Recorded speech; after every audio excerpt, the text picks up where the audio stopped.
According to Judith Matthias in the 11th issue of OR Manager in 2014, she states, and I quote, "There are only 40 anesthesia technicians to cover more than 60 ORs. This is a 2-to-3 ratio. For example, there are 32 machines in the hospital that I work at, and there are only 3 of us that work at night. This means that I personally am held responsible for approximately 10 of those machines."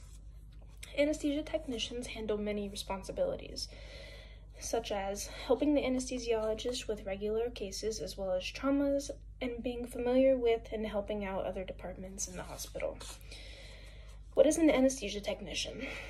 According to Susan Reese's 2013 article in the journal Techniques, an anesthesia technician is responsible for setting up, calibrating, maintaining, and troubleshooting equipment that monitors the patient. The 2 main problems that I've run into with the machine is that the blood pressure and the pulse oximeter will not read.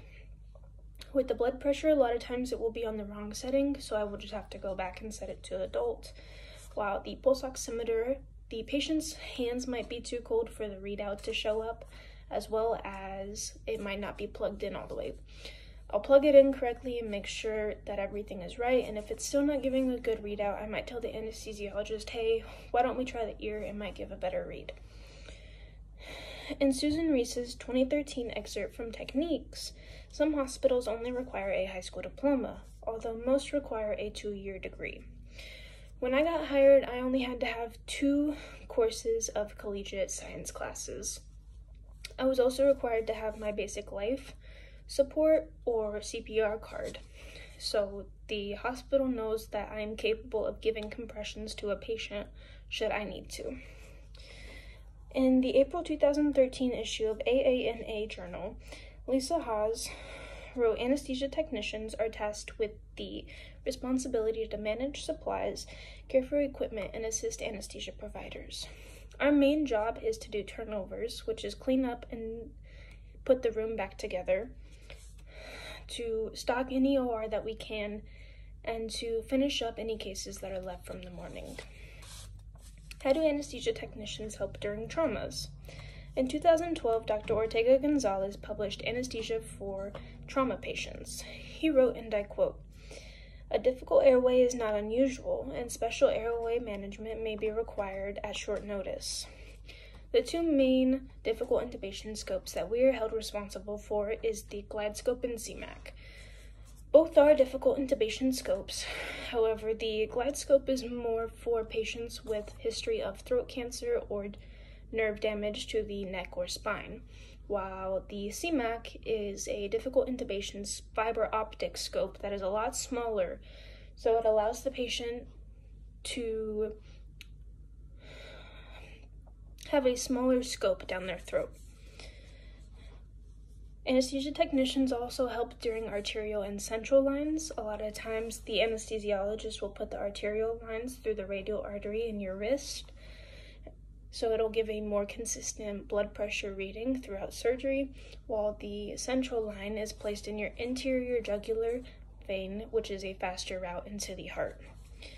Anesthesia technicians are also responsible for running 2 main pieces of equipment during traumas. Those 2 pieces of equipment are the cell saver and the rapid infuser. The cell saver is a device that only gives back pure red blood cells, while the rapid infuser is a device that allows the anesthesia technician to push volumes of fluid at very quick paces. After the trauma, an anesthesia technician is responsible for transporting that patient up to the ICU, and then they have to come back down to the trauma room and clean it and set it back up so it is all good to go should there be another trauma. What do anesthesia technicians contribute to the department?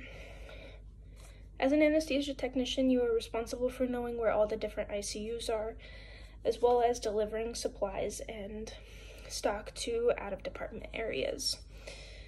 For example, a lot of the times we will have to take a glide scope like I just talked about, or stock to out-of-department areas.